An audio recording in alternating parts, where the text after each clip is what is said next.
is episode 155 of the MMA Outsiders. I'm Zain, he's Jack Gold. Thursday afternoon, just a little bit after 3 p.m. Eastern. Jack, how are you this afternoon as the weather is continuing to get colder?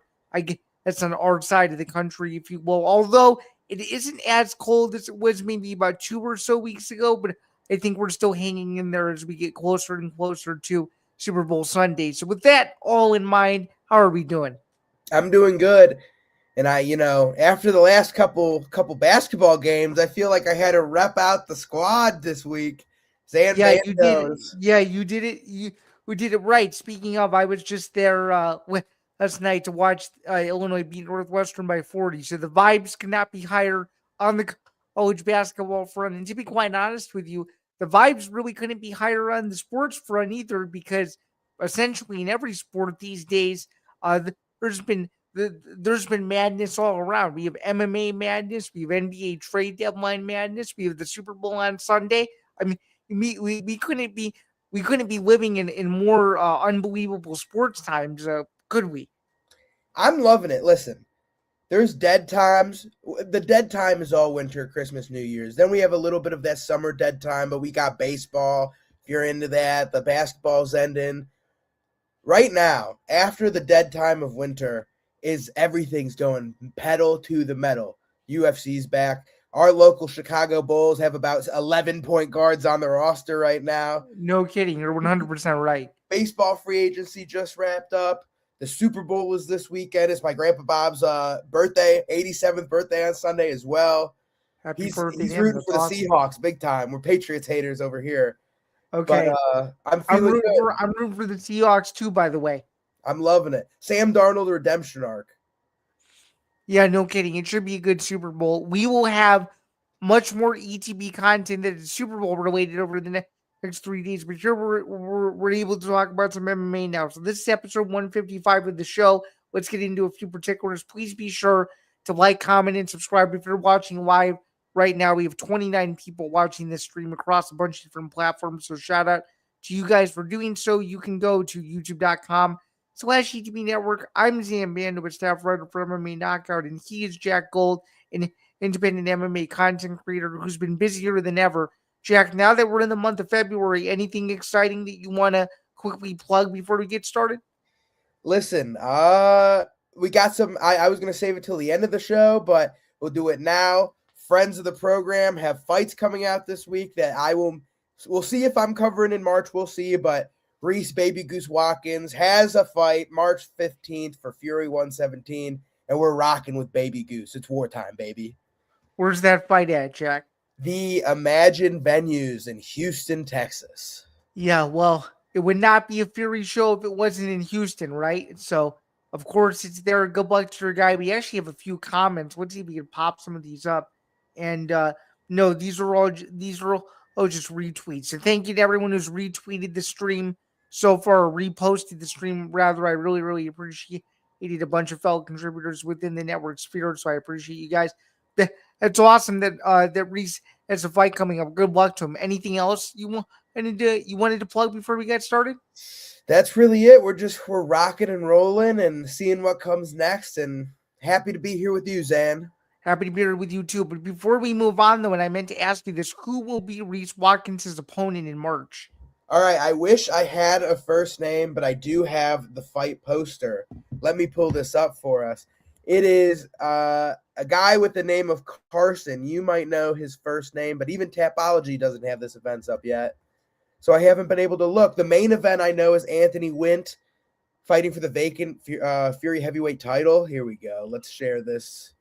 Let's share this up here. Bang, bang, bang. Here we go. He's here, ready to fight. Jackson Glass will be fighting on this card. He's a 2-0 phenom. We've got a friend of the program, Nathan Rivera, commenting happy here. But, man, Reese about to catch another body. If you didn't watch APFC, the last event in New Mexico, knockout of the month, one of the knockouts of the year, head kick finish from Reese Baby Goose Watkins. Yeah, that was a very nice finish for sure. And that will be on Fight Pass, I assume? That will be on Fight Pass. Okay, so it should be a good card. Stay March tuned 15th for is a that. Sunday, so I know you're not doing nothing. Football's over. You better be watching. No, I'll watch the card. But Knowing my yeah. schedule, though, you'll just have to remind me because I watch a million things a week. So as long as you tell me, when to turn it on, I will turn it on for sure. There is your plug for UFC Fight Pass. But nonetheless, though, before we continue, of course, you can also listen to the MMA Outsiders wherever you get your podcast, or if you're super lazy, you can pull up YouTube Premium, put us on in the background, and use other apps on your smart devices as well. That's also another cheat code to get around all of that. But Jack, big plug. yeah, That's the big brain activities from Zain right there.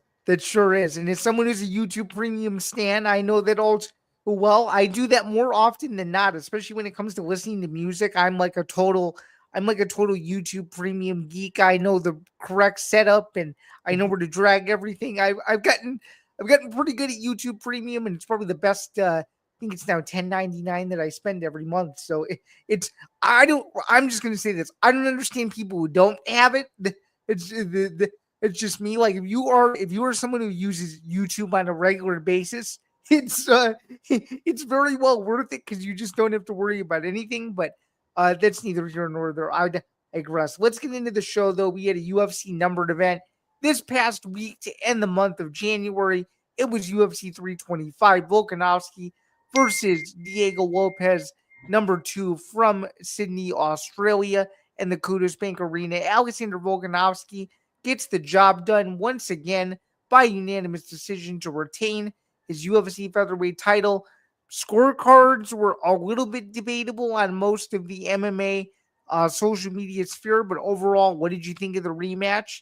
What do we think is next for Volk? And, just kind of where do we think Diego Lopez goes from here, as I'm using his words, not my own, quote unquote, after the fight. He said that this is a step-by-step process and that he does feel like with a little bit more improvement, he will be back in the likes of contendership, if you will, within the next 6 months to a year. So just overall, your reaction to the fight, and then I will give my thoughts. Listen, it went exactly how I thought it was going to go. I thought it was going to be a repeat of the first fight without the knockdown. There was a knockdown, but it wasn't counted. And which I thought was very strange. What did you think? They do it all the time with like weird little pop up and downs. They don't count takedowns. They don't count knockdowns. It's all over the place. But I'm very impressed. I mean, Volk is the GOAT. He's the best. Like, I don't know what people think was going to happen. I said last week, it was like, I don't know what Diego Lopez could have changed since the last fight. And it was nothing. Now, I love Diego Lopez, and I think he's going to fight the loser of Lerone Murphy versus Movsar Evloev. I do too. And I'm just going to say this. We don't have a banner for it, but I think that's one of the only fights on UFC London that I'm looking forward to, because someone said it best, and I don't mean to divert, but because you just brought it up, someone had the perfect description for UFC London, and you tell me if you agree with this or not. It's basically a glorified Cage Warriors event that is UFC branding, with the main event essentially being a title eliminator fight in the UFC featherweight division. What do you think of that description? Do you think it's a stretch, or do you think it's 100% right? So I think what is throwing people off here, I disagree. I think it is a phenomenal card. I might be the only person on earth that is like, oh, this is a fantastic card. The placement of the fights is very odd. Okay, that part I can agree with, because I looked at the order and I'm like, there's no way this can be the order going into the actual event.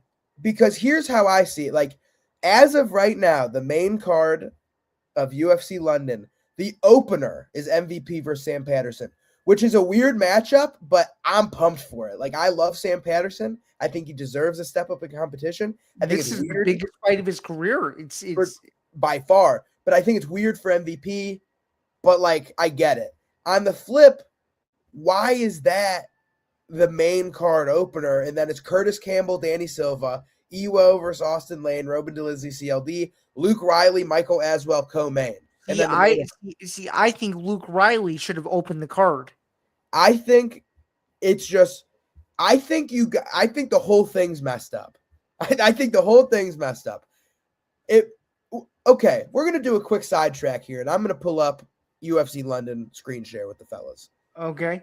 And I'm just gonna tell you how I would have laid this card out.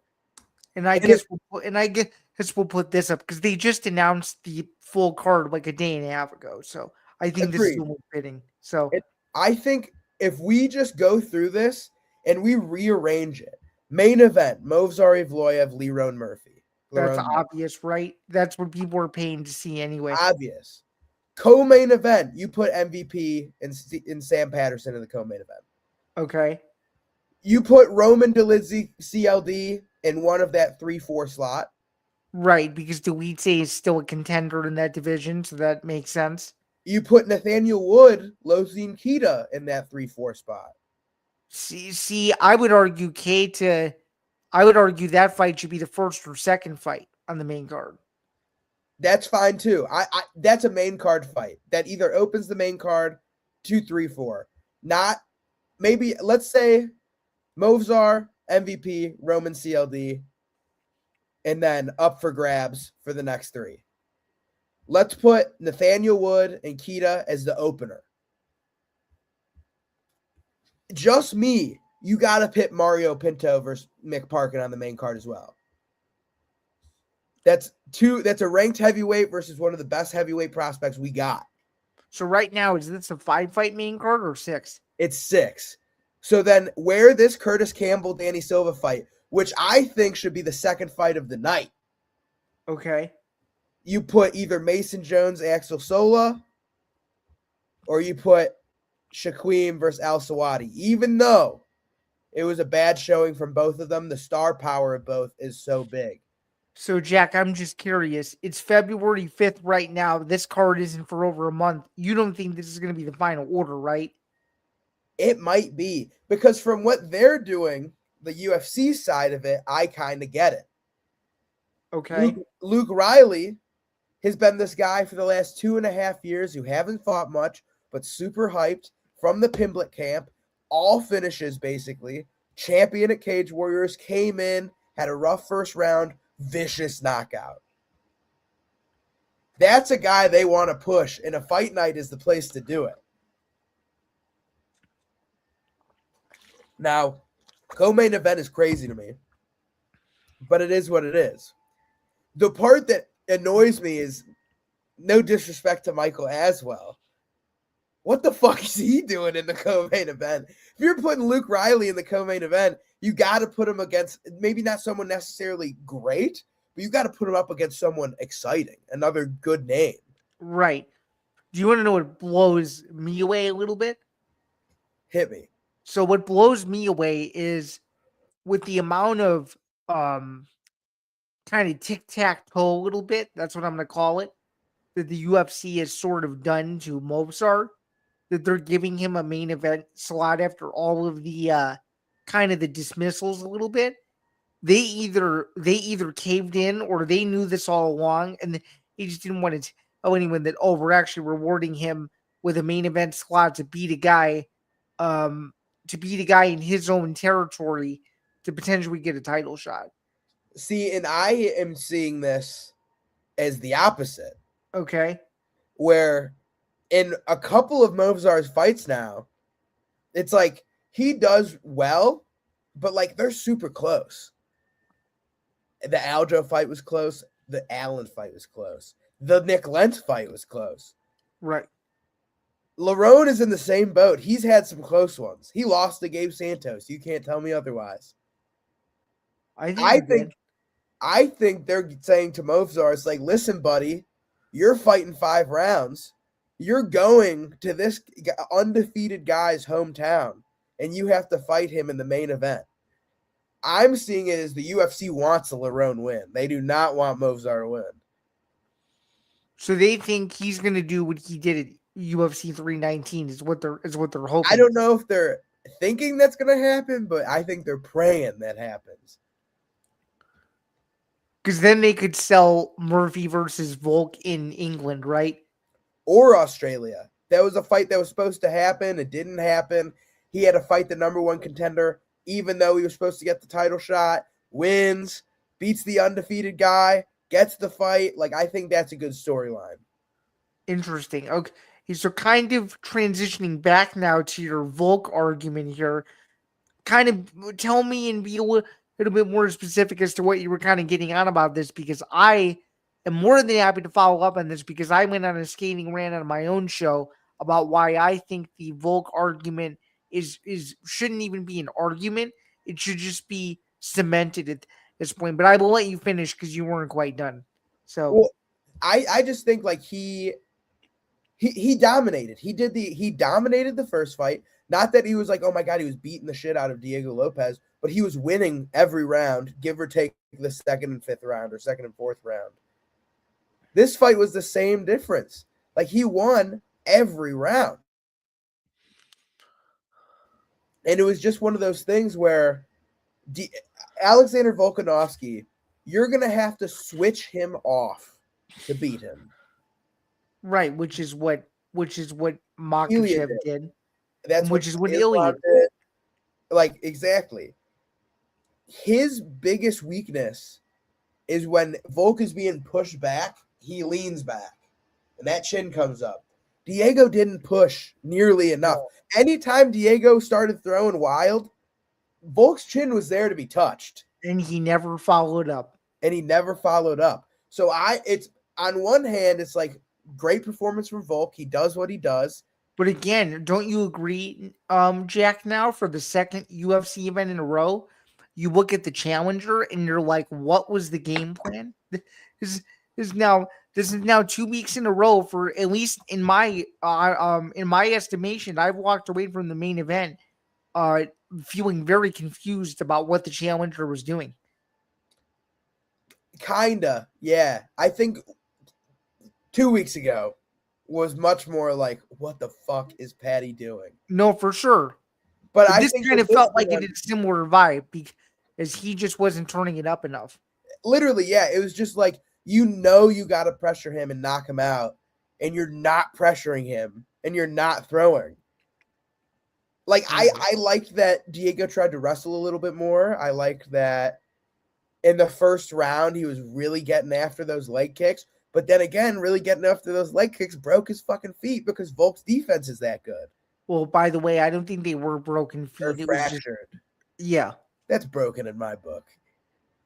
And it's just like, that'll slow you down. Both your feet are messed up. So let's say one in round one, like his foot's messed up. He's not throwing. He's just not doing what he needs to do, not putting enough pressure. And I'm saying this, I love Diego Lopez. I have a Diego Lopez shirt somewhere right over here. And I love him to death, but he just needed to do more. And I think it's going to be the exact same thing that happened in the last fight, where he loses the Volk, he fights Gene Silva, turns it up to 11, goes fucking crazy, gets the finish win, comes back here to the spot he was, kind of settled back into that weird, like, slower pace. And now, so wait. Are you implying that the UFC is going to book those two again? So I think he's going to fight the loser of Lerone Movsar, which I think will be Lerone. Okay. I think Diego clears Lerone. Okay. Now, so I have a question, because this is something they don't really do anymore, but I have to ask this. If he's back in a similar position again, okay, where he viciously knocks out Lerone in your scenario, okay, do they book the trilogy knowing that he's down 0-2? Or do they wait for Volk to either lose the title or eventually retire before giving him that opportunity? You have to do another one. I would assume that he fights, let's tentatively, Lerone, and then if Gene Silva beats Yair or some shit, whoever he gets next, okay, then I could see them running the rematch. Okay. And then the winner gets a title shot. Okay. Speaking of Gene Silva, how fucking dumb is he online? He's like, it doesn't matter where you are in the rankings. If you're told to fight, the champions fight. And it's just like, you just lost, man. Yeah.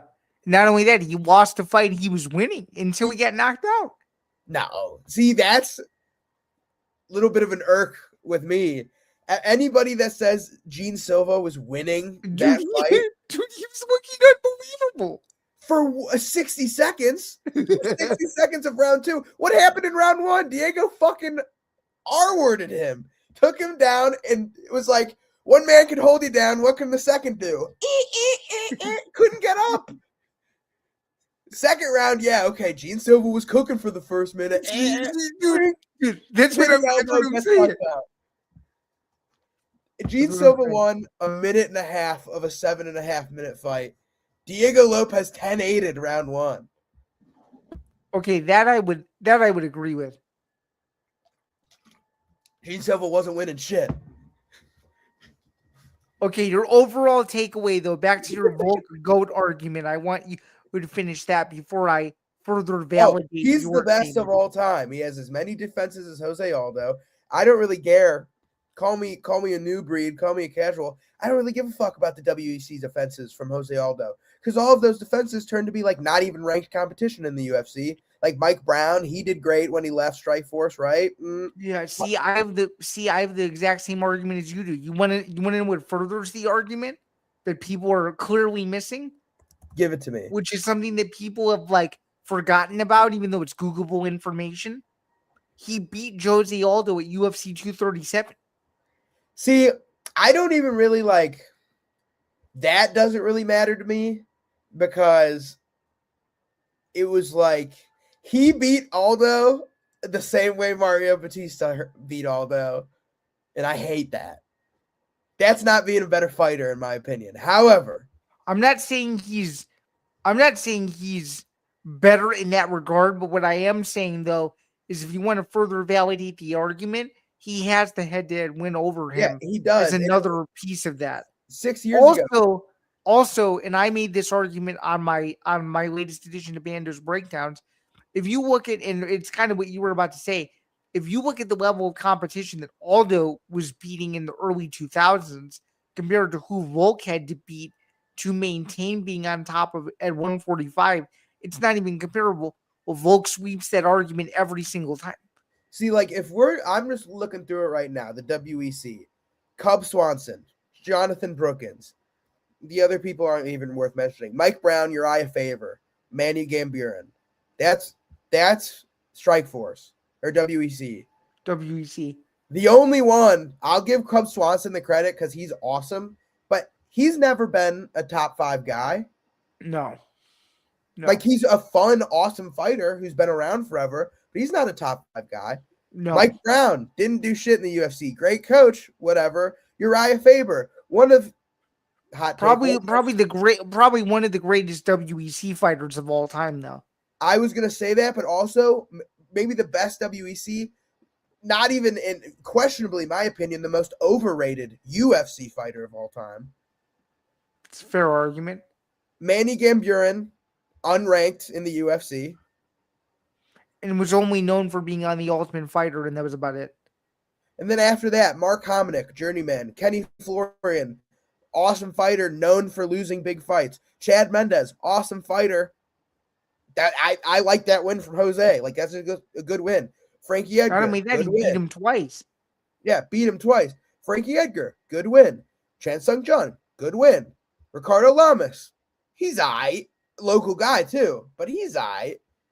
Yeah. Chad Mendez again, loses to Connor, beats Frankie again, loses to Max, beats Jeremy Stevens, beats Moicano, loses to Volk, loses to Moraes, loses to Jan, has his little resurgence, loses to Marab, loses to Batista, loses to Zahabi. Now that's Unk, but it's also like Volk beat fucking a ton of people coming in. Like, does he have as many fights? No. But he also beat, just from the bottom here, finished Jamie Malarkey, journeyman. Same as a lot of those other guys. Beat Yusuke Kasuya, whatever. Mizuto Hirota, whatever. Shane Young, local guy, kind of whatever win. Starting here, Jeremy Kennedy. My opinion, I would assume yours too, one of the best guys outside of the UFC after this point. Yeah. Darren Elkins dominated him. Chad Mendez. Darren Elkins, though, to be fair, was always a fan favorite, though. So. Agreed. But that's what I'm saying. Always tough. Yeah. Volk finished Chad Mendez. Volk beats Jose Aldo. Volk beats Max Holloway 3 times. Beats Prime Ortega. Beats Although a lot of Champion people Young. believe, I don't know how you feel, a lot of people believe he only beat him twice because I thought he lost the second fight. I agree, but he 5-0'd him in the third, and I think that says everything. Fair enough. The Chan Sung Jung out of his prime, whatever, didn't touch him. Islam. I don't care what those scorecards said. I had a 3-2 Islam. Volk won that fight. I don't care. I thought Volk won it too. Yair, dominant. Bad, little stumble on the Islam Topuria, and then Diego twice. Like, I think if you put these guys against the guys Jose were fighting, well, we saw it. He beat Jose. He beat the guy who beat Jose every time. He beat Ortega. I just think the competition's better. I do too. So we both have very similar arguments there. And yeah, I mean it's great. You can put him at number 2 if you want, meaning Aldo, but I think Volk has cleared that. I think we would be having a different conversation if he didn't regain the featherweight championship for the second time, but nonetheless though, it's history now. They're both tied with 8 title wins. He'll break that in his next fight, more than likely, and I think it's just a cool story. And without question, the greatest fighter to ever come out of that country, and it's not even remotely close. The region, throw the New Zealanders in there too. No one can touch him. You think he's better than Robert Whittaker too? Yeah, I think so too. 0 title defenses. That's true. That's really the only argument you need to justify him not succeeding Volk. So Izzy, you could argue Izzy. He's got 5. Volk's got 8. Doesn't matter. It's very well said as well. What were your other takeaways on the card? And by the way, because we haven't done this yet, and we'll preview this at the end of the show, but going into this weekend, you are 16-8 and I am 14-10. What are your thoughts on the remainder of this card before we put it in the books and we move on to the first card of February? Quick notes running through here. I want to toot my own horn. My road to UFC reads spot on. Did not equate for the vicious knee. I mean, I did. I said his knees were gross. Did not equate for the vicious knee with a minute left after a 13-minute domination. Other than that, we had the plus 200 dog Lawrence Louis. Picked that right. We had Don Marfan. Picked that right. All fun fights. Con Offley. Holy shit. Need to talk about this one. One of the worst decisions I've ever seen. That was disgusting. Not only. Disgusting. I'll give Offley round 1. I'll give him round 1. Round 2, 10-8. Drop that freaking guy all over the place. In round 3, how can you give round 3 to Offley? Yitso is beating his ass and throwing him all over the place. I know. I know. Crazy. And he was off his back foot the entire third round if you didn't notice. So terrible. So terrible. McAuliffe, crazy fight, crazy win. It's a great fight. Torres Finney, bad. He'll be back though. You think so? Okay. I hope so. Cam Rouston looked pretty good. Billy Alicana looked all right. Quillen looked good. Tollison versus Ty was something. Looked like I was in there. Yeah, it was not good at all. Do we think Tai Tuivasa is going to get cut soon? That's now 6 losses in a row. What do we think? I think he's like uncuttable. But I think it's a matter of like, does he quit? Because he could just go to BKFC and make like $200,000 a fight. And he would do unbelievable in that. That's what I'm saying. It's just a bunch of other fat guys. Like, he'd kill him. Could you imagine how well, and we'll get to this in a second. Could you imagine how well he would do if he was able to convince some people to transition over to Zuffa Boxing? I'd like to see that. That'd make the heavyweight division kind of interesting. I don't know, man. I don't know about just boxing. I like the bare knuckle. I want to see Ty bare knuckle. Okay. Huffy, Roofy, whatever you want to call him. Hell of a performance. Great performance. BSD, what I'm starting to notice, dude's Okay. kind of a victim in the first round. If Yep. you get off in the front foot on, if you get off on the front foot on BSD right away, he's not doing shit. And if you could just shuck off a takedown, he really ain't doing shit. His body's a little soft. However, that dude does not quit. And that dude, like, he will figure out a way eventually to start moving forward. And once he's moving forward, you're cooked. Like, it is. That was a wild one. He needs to fight Armin next, in my opinion. Yeah, I'd like to see that fight too. And my way too early pick is if Armand is incompetent, he might lose that. No. You don't think so? I think Armin by knockout probably, but however he wants. Okay. I just don't know if his mental state's going to be all there. But by the time that fight gets closer, if it does happen, I could be very wrong in saying that. So It's a good nonetheless, fight. It's a good fight no matter what. before we move on to kind of just the production elements of the event, what would you grade it overall? I give it a solid B. I th- I thought some of the main card fights were pretty good, and I thought the most impressive performance on the whole card was Huffy, and I think him calling out McGregor and or Chandler was the perfect move, and I think fighting either one of those guys would be, which obviously may not even happen, but for him to even be thinking that way, knowing that he's an exciting fighter and knowing that the viability of those fights are potentially there. I think that was a really smart call out. What did you think? I agree. And I think it's smarter. He's not getting McGregor. No. However, I can see Dana being like, all right, Iron Mike, we're gonna see you at the top. You've been calling for Chandler for weeks. Or you've been calling for McGregor for years. We've got you, McGregor, but this McGregor's from Brazil. Good luck, buddy. And on like the White House or some shit. And I could see that happening right now. You wanted McGregor, you got McGregor. I'd be very interested in seeing that. So, but yeah, overall though, I thought it was solid. I'm giving it a B. What are you giving it? I'll give it a B as well. Okay. All right, just briefly on the production, did you notice any major improvements? What did you think? Major improvements. We got to see walkouts. Even if there were ads on the sides, mostly walkout. And we also got mostly corner work. Except for the prelims, though. At least on my side, I didn't really see walkouts. I think or not walkouts, but corner work. My bad. Corner work. And I think main cards started, and they started letting it go. Yep. So that was a nice change because 2 weeks ago was just the co-main. So they they pushed it forward a little bit. I think they made the ads smaller. Like they changed it to the border instead of taking up half the screen. But other than that, it was better. I liked it better than the first week. Okay. I liked it better as well.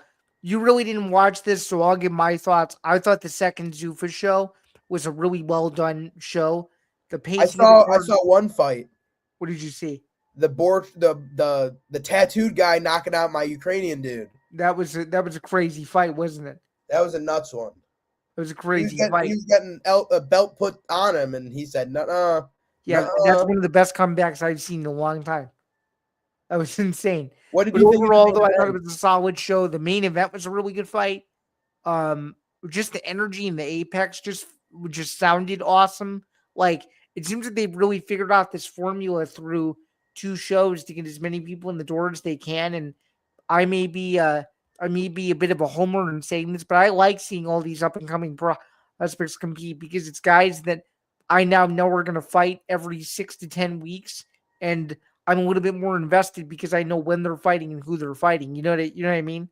So I do like that a lot. My gripe, and this isn't just with Zuffa, this is with all of boxing. What the hell was the Van Hooter versus Gomez matchup? That was stupid. What? It would be like putting me up against Anthony Joshua. What are we doing? Yeah. That was a total whitewash, wasn't it? But I would say pretty good event. Yeah, I'd say pretty looked good. Yeah, I'd say a pretty solid event is. Oh, the third Zuffa Boxing event is in 10 days from right now, and then of course in March it's the Jayo Pataya fight. Hopefully, And we'll see Zain Bando in attendance. Go to his Instagram, go to his Zuffa Boxing post, please tag do, Dana, please tag like it, please UFC, comment on it, tag please give me a Zuffa. Vegas. Yes, I want to be there for that. Yeah. So It'll work out. I hope so, man. I've been to 15. Well, I've been to 14 UFCs. I hope 326 is my 15th. So please go like it. Please go comment on it. A bunch of um people affiliated with the UFC, let's just say, that have already seen it. So I'm holding out hope for the best. At least I hope so. By the way, for those of you who haven't entered in the giveaway, there's still time to enter into it. The latest you can enter in is for the next is for the next Zuffa Boxing which again, as I alluded to, is in 10 days. It's the Javante Williams main event. So if you guys haven't already done so, go in and do that. And yeah, put in your entry and see what that happens. I have no idea when they're announcing the winner. I don't think that's public yet, but hopefully somebody important wins it, and hopefully it's me. I hope it'll be you too. And if you can't see it, it is here on his Instagram. Oh, sure. So we're on Zain Bando 99. Give it a follow. But right here, this BMF Zuffa Boxing Wolverine versus Hawaiian post. It is our boy stating his case to get to Zuffa Boxing 4. No one deserves it more. He's the diehard of all diehards. I sure am, and it would be my third Vegas trip. If you guys have followed my UFC event attending journey, you'll know that I've gone to UFC 264 and UFC Vegas 98. My third trip to Vegas is for UFC 326, Power Slap 18, and the impending Zuffa Boxing show, which, quite frankly, being able to say that I saw Jayo Pataya before he fully took off into the next phase of his career would be pretty cool. So I agree. I think that would be like a Rob Deerdeck Fantasy Factory type weekend for Zain Bando. Let's get 100%. And I've never been to Power Slap before. I've only heard crazy things. Hey, I've been to a Power Slap, and let me tell you, I was a hater. That shit's fun as hell. Did you like it in person? I had a blast. Me and Baby Goose and my boy Evan Rodriguez, we all went, and man, it was a good time. Yeah, and I've always wanted to see Wolverine in person because of how big he is. So that'd be pretty cool. No, I make sure to go to his Instagram, give it a like, give it a comment, give it a repost, and we'll make sure Dana sees it.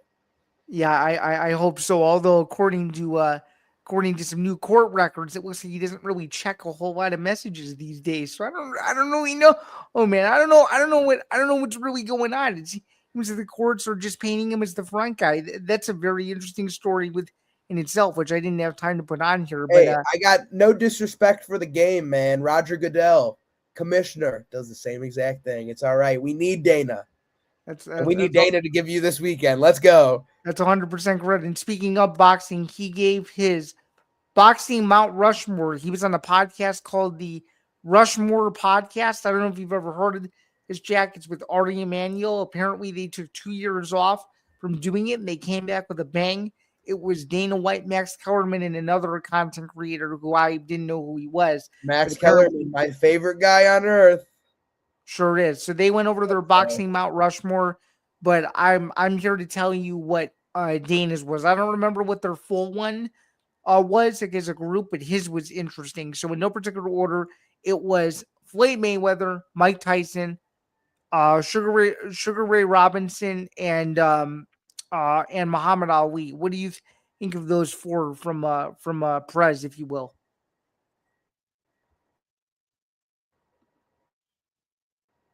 Go through that Rushmore again. You kind of cut out. I heard Muhammad Ali. Sure. So it was Muhammad Ali, Mike Tyson, Sugar Ray Robinson, and Floyd Mayweather. Interesting. I would say get Floyd the hell out of there. Let's put like Roberto Duran or something in there, and we'll call it a day. Okay, interesting. let's actually. I'm gonna. I also want to point out. I also just found out Ari Emanuel's Rushmore podcast is produced by football legend Pat McAfee. Very interesting. Really? So that's why it looks so good. Okay, here. Makes sense why Dana's been coming out the Pat McAfee show. By the way, I'm gonna pull up the video now so you can see this for yourself. Because I'm curious to see what you think of it. Can you here, let me pop it up here. Let's see. Here we go.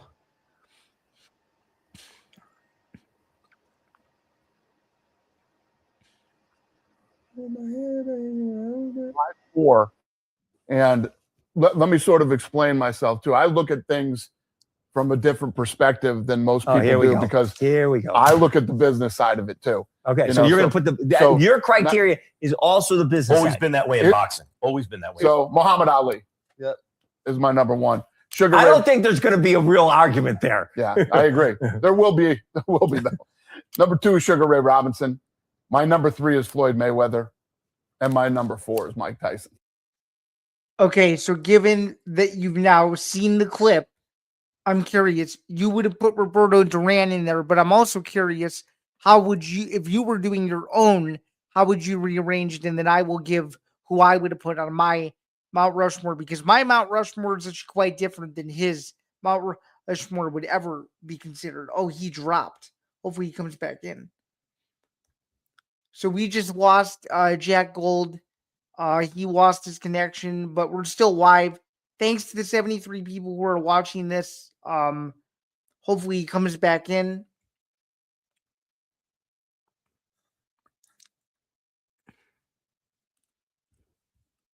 Hopefully he comes back in. Nonetheless, that we were going through his Mount Rushmore, and then we were about to give our own. Hopefully he comes back in just a second.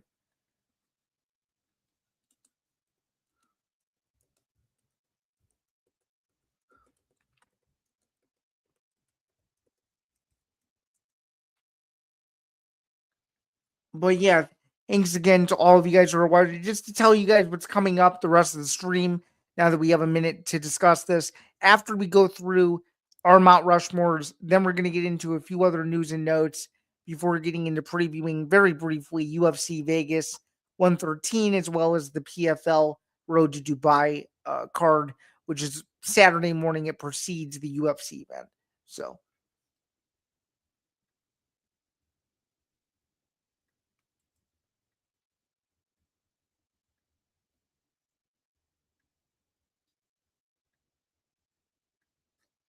And he says he's trying. He's coming back, and I think we're getting this in real time. But yeah, he should be coming back in just a few seconds. Thank you guys for staying put. And by the way, while we're here, we are live right now on YouTube, a bunch of different places. My YouTube, his YouTube, the ETB Network YouTube channel, the ETB Network X account, Bando's Breakdowns, Zain Bando 99, and of course the MMA Outsiders as well. So far, you've been watching episode 155 of the MMA Outsiders. This is a live edition of the show. It airs, for those of you who've potentially only seen this for the first time, we're on every Thursday, 3 Eastern, noon Pacific, on all those platforms that I just mentioned. So thank you again for sticking around here. And we've been doing this live format now for a couple of weeks. We've been doing it since the beginning of 2026. So it's been fun to do that as well. Hopefully he comes back.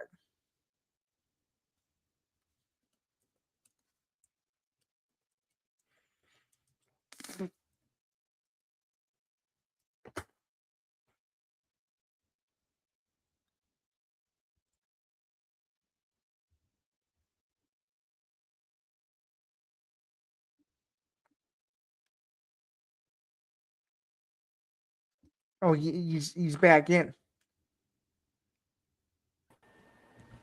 Hello. My guy, you're back in. We I lost think you. so. We lost you, but I can hear you. I can hear you now. Heck yeah, we're back. We're on the phone.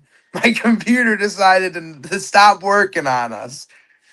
No, I get it. So we were in the middle of discussing our Mount Rushmores. You had a bit of a different Mount Rushmore. You were going to put Roberto Duran in there. How would you, given that that's the case, how would you rearrange your Mount Rushmore given that factoid, if you will? Then I'll give you mine, and then we will be able to move on from there. I think my Mount Rushmore, after thinking about it a little more, just from fighters I like, because I don't think I can say anything. Listen, my Mount Rushmore, because I of fighters I've watched, it would have to be Floyd, it would have to be Lomachenko, it would have to be probably Tyson Fury, and it would probably be just personal favorite Nick Ball.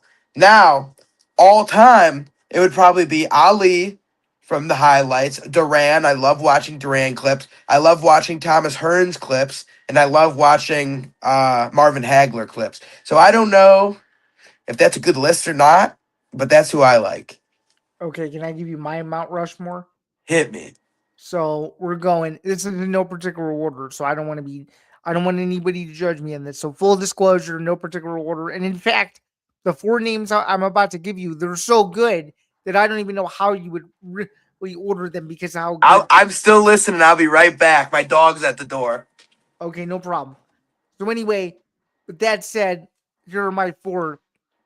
I've got Mike Tyson, Floyd Mayweather, Manny Pacquiao, and oh geez, and probably I'm gonna go. Pacquiao. I forgot about Manny. And then probably my 4th. Although this is a bit controversial, this is going back a little bit.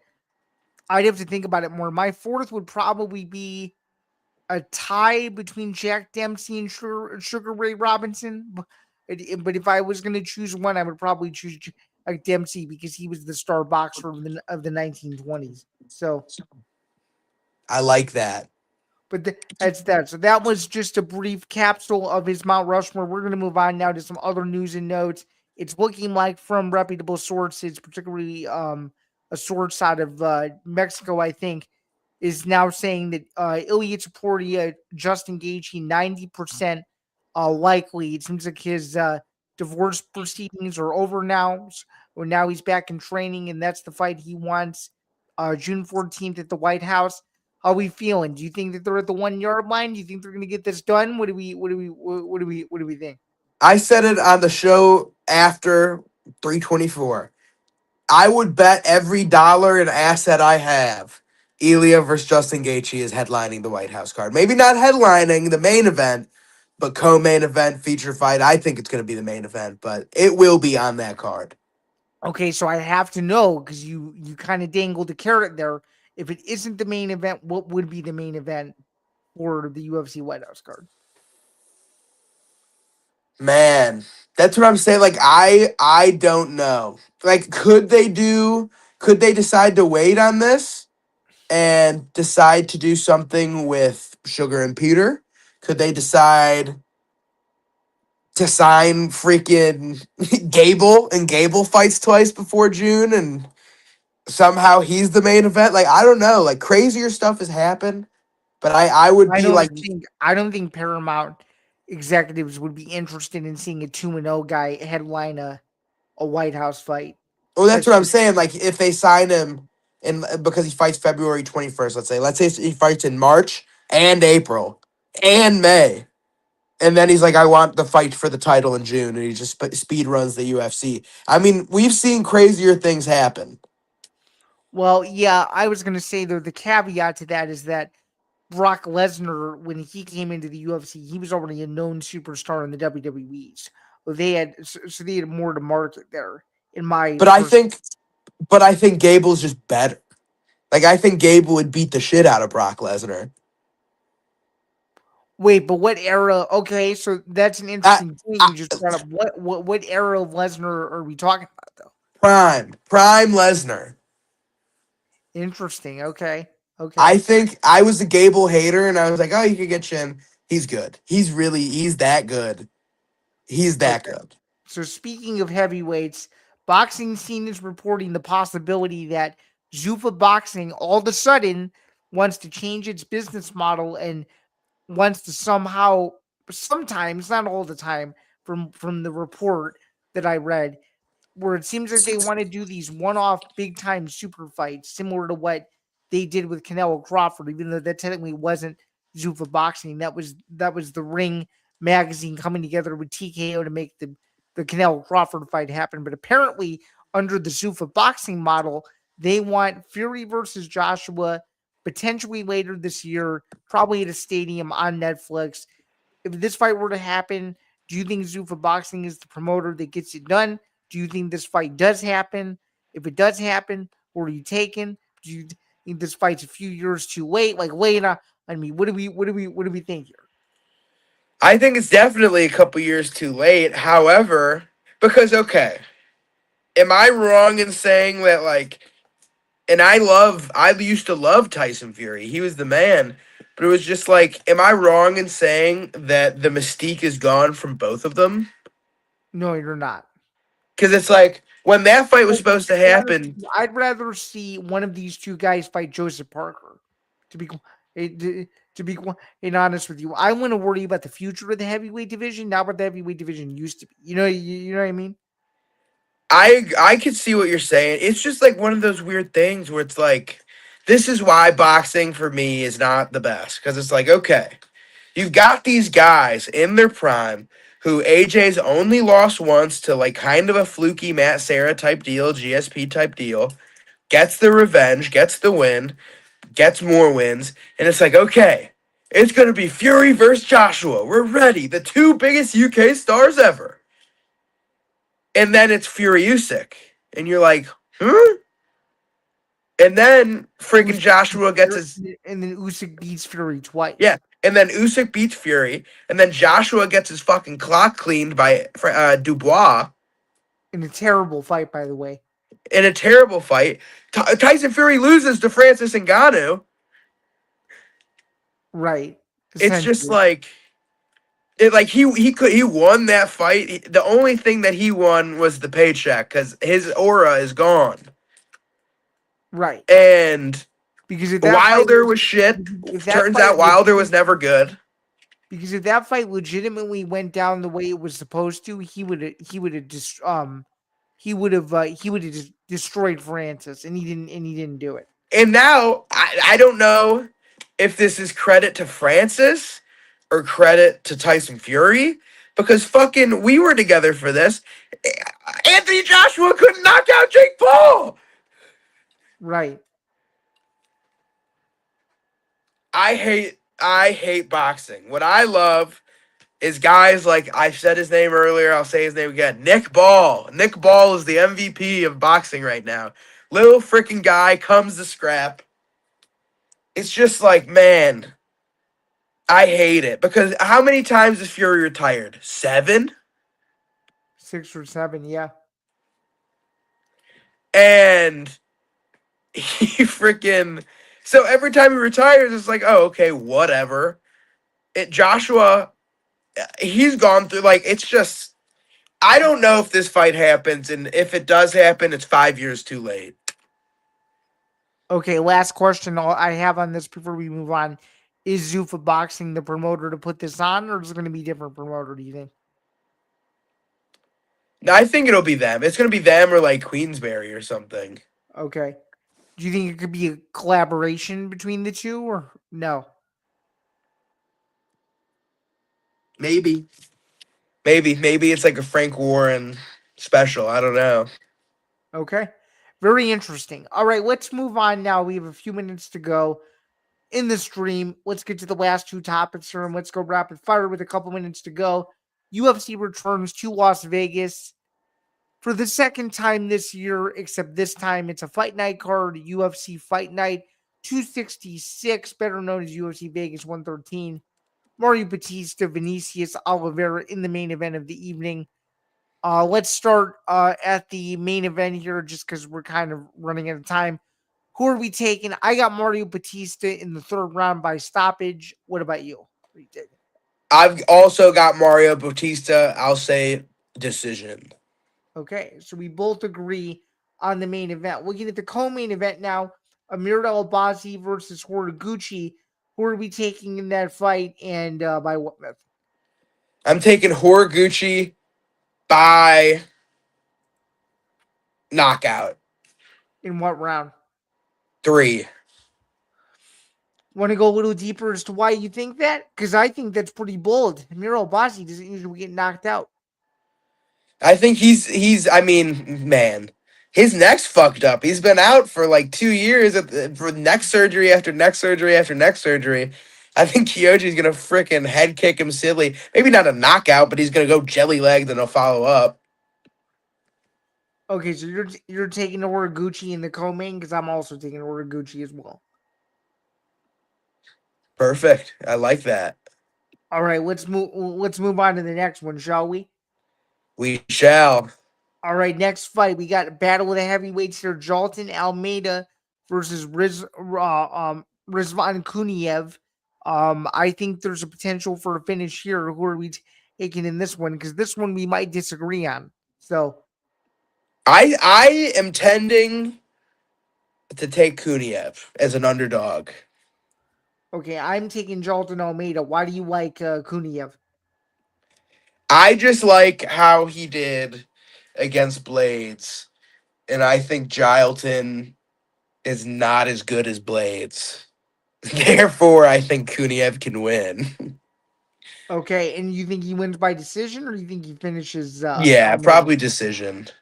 Okay, very interesting. All right, let's move on to the next fight here. We're moving along the card. Should be a pretty interesting card if you're a hardcore fan overall. Michael Owen Chaychuk versus Marc-Andre Barriault. I think Owen Chaychuk wins this fight, and I think it's a fun fight. I think it has a chance to be a fight of the night. I got My Owen goat. Chaychuk. I got Owen Chaychuk by decision. What about you? I've got my goat Mikhalo and Jacek by first round knockout. And how quickly did he knock him out? 2 minutes and 23 seconds into round number 1. That's bold. Are you willing to put a bet on that or no? Yeah. I'll put $5 on first round knockout. All right. Gene Matsumoto and Farad Basharad, who do you got? I'm taking Gene Matsumoto. They have him as a plus 235 dog in this fight. Interesting. Who are you taking? I got Matsumoto as well. I think this is a chance to also be a fight of the night contender potentially. So I think he's a fun fighter too, and he always makes the apex go nuts, and he pretty much always fights the apex these days. So I think he's gotten used to it. When do you agree? I agree. So there's that as well. Moving down to the main card opener, Dustin Jacoby versus Julius Walker. Obviously, Walker is a former NFL player. Dustin Jacoby's been around a long time. These are two heavy hitters. Who do we got? I don't think Julius Walker was a basketball player. Oh, right. You're right. I don't know who I remember now. He's no longer in the UFC anymore. I think I was referring to or I was thinking about Austin Lane. But yeah, former basketball. Austin Lane fighting on that March London card versus Iwo Baranuski. Yeah.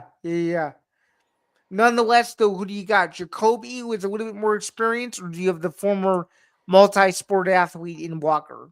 I'm taking Jacoby by knockout. Okay, I like Jacoby as well. So we are in agreement, minus one fight on the main card. How do we feel about that? I like it. Let's hit the prelims.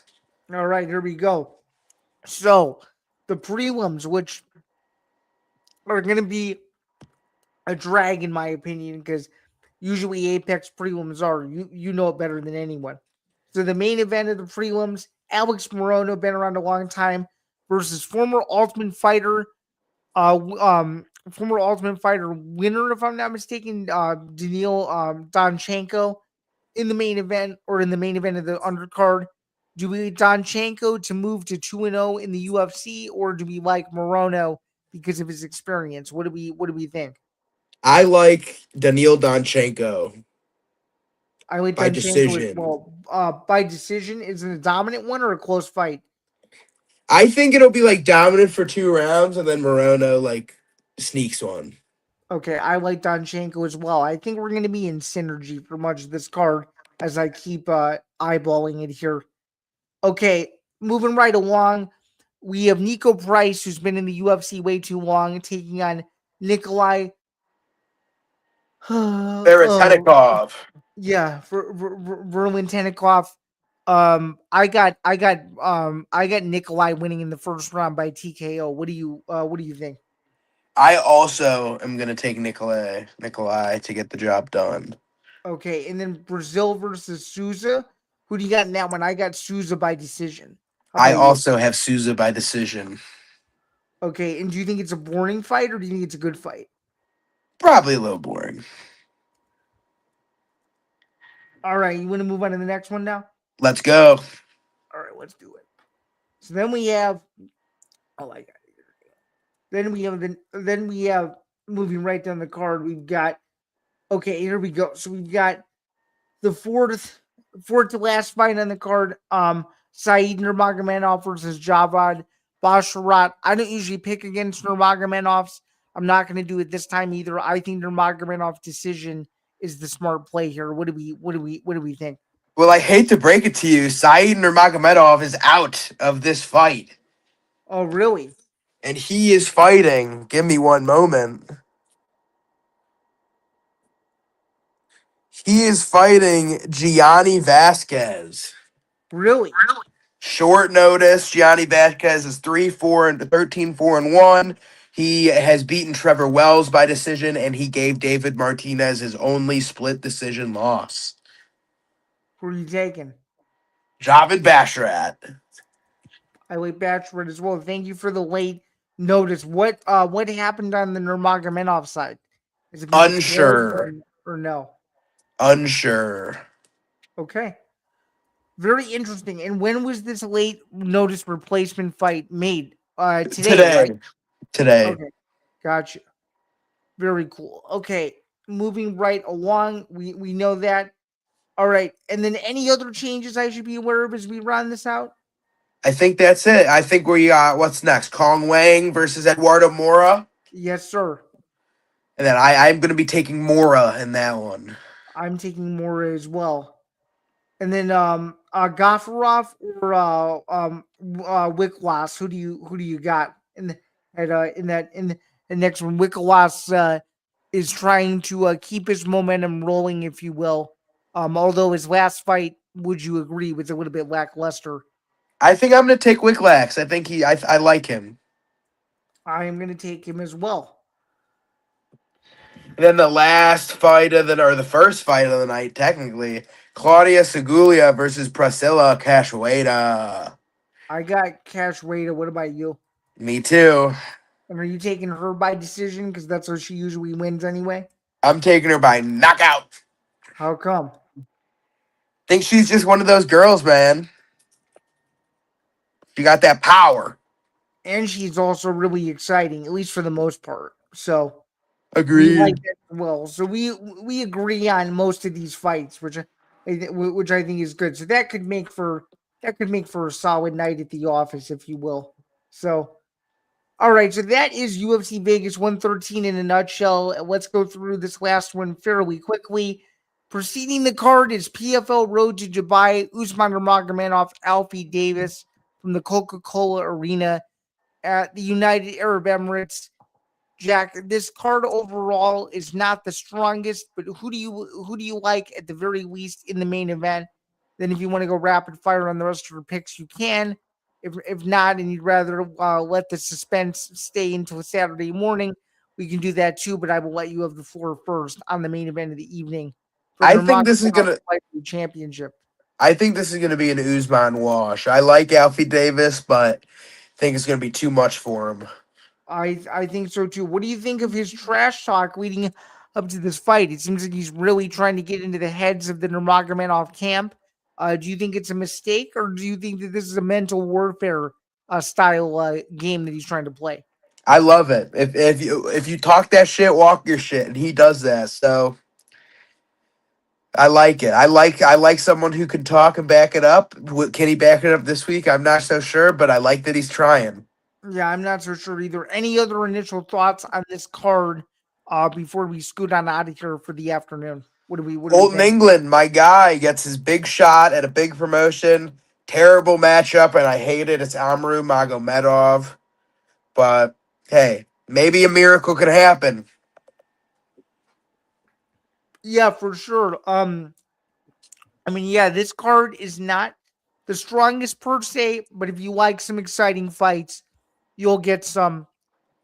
That's a noon Eastern main card start, 9 a.m. Eastern undercard start. And yeah, that's going to do it for another edition of the MMA Outsiders. Thank you again, Jack, for joining me. Sorry about the technical difficulties earlier. I don't know what happened. No, don't even worry. But thanks to the 73 people who joined the stream. We really appreciate you. Be sure to like and subscribe.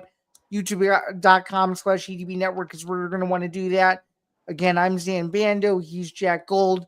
And yeah, we're looking forward to next week. And speaking of next week, I can plug it right here. It's going to be the MMA Outsiders episode 156. That will be next Friday, February. Well, actually, I don't even think that that date is correct. But nonetheless, though, it will be next Friday, as per usual. We're gonna go through everything there is to know in the world in combat sports. Jack, do you want to if you kind of what we're gonna be talking about, considering there won't be a UFC event next week? We're going to be talking about Valentine's Day. No, I'm kidding. We're going to be talking about UFC Houston maybe a little bit about March 7th, maybe a little about Mexico and that little switch up that happened. We'll talk about the future, man. Yeah, we'll talk about the future for sure. And yeah, actually, let me help myself on this now that I have it. It's going to be actually, this is funny. It'll be our first show ever that will be Friday the 13th. So it's going to be Friday, February 13th, 3 Eastern, noon Pacific on all these different platforms. You won't want to miss it.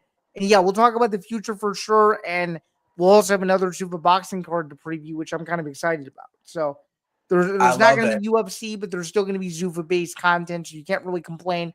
But before we go, do you think we're going to get some announcements about said White House card next week, or is it going to be another week where we're not going to get anything at all?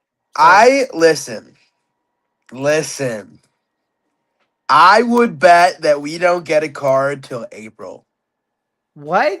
Dude, that's way too late. Is it? Yeah, I think so. 10 weeks? I think so. My thing is just look how the UFC's been operating. We didn't have an International Fight Week card until 2.5 weeks prior. Well, that's true. Although, didn't there? Well. By the way, I meant to mention this. It's come out in court now because the UFC is testifying because of their antitrust lawsuit stuff going on. That apparently there was contract hold up in the Ilia Topuria Oliveira negotiation until the week of the fight, and some are saying the day of the fight. Crazy. So. You could be right in I think it'll be the first or second week of April we get a fight card. Okay. All right. And if you were to guess right now, it's February 5th, 2026. If you were to make a prediction, are we getting Ilya versus Gaethje in the main event, or at least on the card, or is the answer yes? No? Yes, Okay. we will. And will it be the main event or no? Yes. See, I don't think so. What do you think will be the main event? It's gonna be Jones versus Pereira. I don't think so. That's what I think. Interesting. We'll see. That's what I think. And I think and I'm gonna make a prediction now. There's gonna be no Connor, and there's gonna be no Connor. Here are my 3 big predictions. No Connor, no Chandler, no Pimblett. That's what I think we definitely get Chandler. Okay. No Connor, no Pimblett. So with that said, and this will be the final question I ask you before we get off, who are you banking that Michael Chandler fights on the White House card if it's not Conor McGregor? Is it the loser of the BMF fight? Is it the winner of the BMF fight? What are we thinking? Bro, McGregor or Michael Chandler, you're getting Brazilian McGregor. He is getting McGregor. His name is just going to be Mauricio Huffy online. Okay. So you actually think that's the fight that they're going to try to target? I think that's the fight that's going to get made. Yeah. Very interesting. So that is a perfect way to put a bow on all this stuff. Thank you so much for tuning in to the live stream. We greatly appreciate you. Have a great rest of your Thursday. If you're watching the Super Bowl this weekend, do so safely. Have some fun. And hopefully we will see a new Super Bowl champion and a first-time quarterback be crowned a champion. But until next week, he's Jack Gold. I'm Zain Bando. Catch you guys soon, and cheers, everyone. Thanks.